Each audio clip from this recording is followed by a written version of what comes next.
What's good, YouTube, man? Y'all know who it is, man. It's your boy Mickal, aka Mr. Napper, but man, Ted David, man. We got, when you realize boxing is way harder than you thought, man. Y'all know what I'm saying. Let's go to get into this video, though.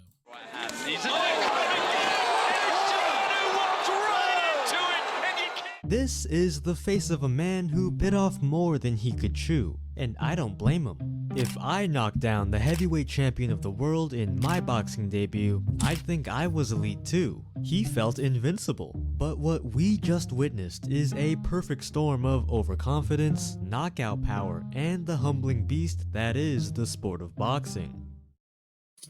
4 months ago, Francis Ngannou set the boxing world on fire when he knocked down Tyson Fury. Everyone was shocked. I'm not gonna lie, he did. I watched that video, and he did. He for real did.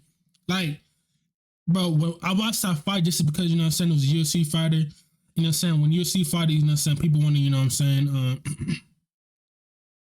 saying, people want to, you know what I'm saying, see what that UFC fighter is gonna do, you know what I'm saying? So it was pretty good experience, but boxing is just different from UFC, from mixed martial arts stuff. It's really just different, so you can't. And rightfully so. The MMA champ had beaten the boxing specialist at his own game, but it was this exact punch that led to the result we saw against AJ. You see, Ngannou is afflicted with the puncher's burden. Blessed with unbelievable punching power, he tricked himself into thinking he was world class. He knocked down the champ, sure, but Fury is known to look past and fight to the level of his opponents. Add the fact that Joshua now had 10 rounds of footage to study, and this result starts to make a little more sense. Ngannou fell in love with his power, but failed to remember the second part of the old adage. Hit and God damn, almost a thou. Don't get hit. As we saw in Zhang vs Parker, power can indeed stop a fight, but cardio, activity, and a disciplined game plan will get you much further. In short, skills pay the bills. But despite all of this, I'm still shocked at what happened. If anything, Ngannou had an uncrackable chin. If all else failed him, he could rely on the fact that he would never be knocked out.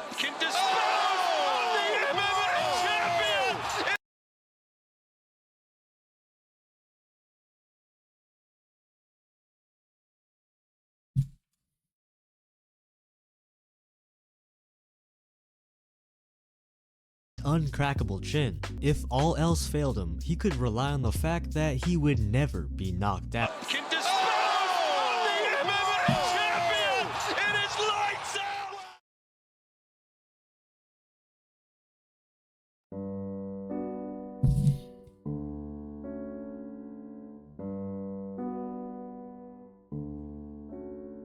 That's crazy. Nothing lasts forever. That's true. Now that is true, man. Ngannou has fought elite boxers, champion kickboxers, and world-class strikers, but Joshua is the one that finally put him down. The Fury knockdown might just be the worst thing to happen to Ngannou's career. He rode the momentum off that one punch to a fight against Joshua. All week, Ngannou was deservedly a little brash, calling out everyone and still celebrating his last fight, whereas AJ was See, this the thing is, bro, when you come from MMA and try to go into boxing, it's two goddamn different sports. Yes, you in MMA you can do some boxing, but boxing is different. You had to be patient. You have to be the IQ. You have to figure out, you know what I'm saying. Yeah, you gotta figure out your opponent, you know what I'm saying? It's just not like MMA where you can just go in and rush the nigga and think something gonna happen. Hell no. You do one false move, boxer, boom, kind of punch, boom, your ass is knocked out. Real shit. Stoic, cold, you know and even a little distant. Now it's evident to me that Joshua was just locked in. From the first press conference to the opening bell, he was there to do one thing: save heavyweight boxing. This wasn't the AJ of old. This was a battle-tested, seasoned veteran. One that had been hurt, embarrassed, and made stronger from the taste of defeat. Ngannou had put the entire sport on life support. Joshua was simply there to clean up Fury's mess. Zhang said it best. Kill him. If you wanted to know how overly confident Ngannou was, realize that he went southpaw in the first round. Ngannou, a man in his second career boxing match, went lefty against an Olympic gold medaling two-time world champion.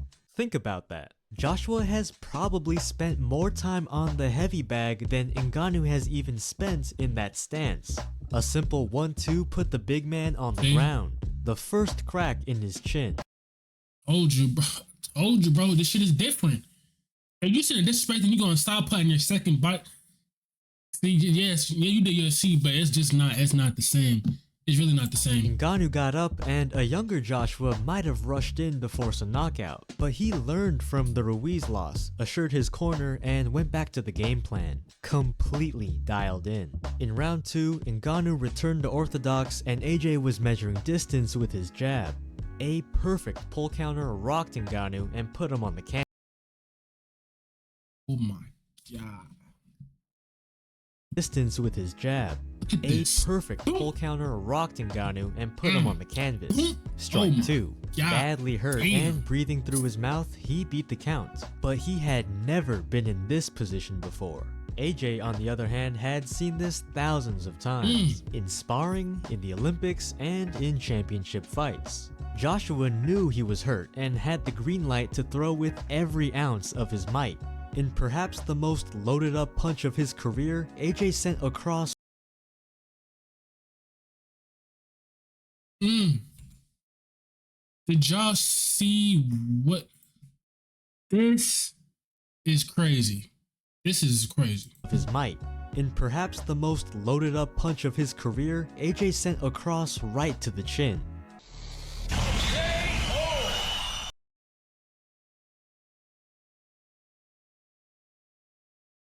And this is what's most interesting to me. Where he might have gone ballistic before, this time Joshua sauntered over to his corner and calmly fist-bumped Coach Ben Davison. This wasn't a shock to them. They'd been studying, game planning, and drilling for months. Joshua reminded the world that there's more to boxing than a puncher's chance. A win like this was just business as usual. Ngannou is now $20 million richer, and Joshua is ready to become a 3-time champ. This is every 2-time heavyweight world champion. Mike Tyson, George Foreman, and other elite big men. Those who conquered the world, lost, and built themselves back up.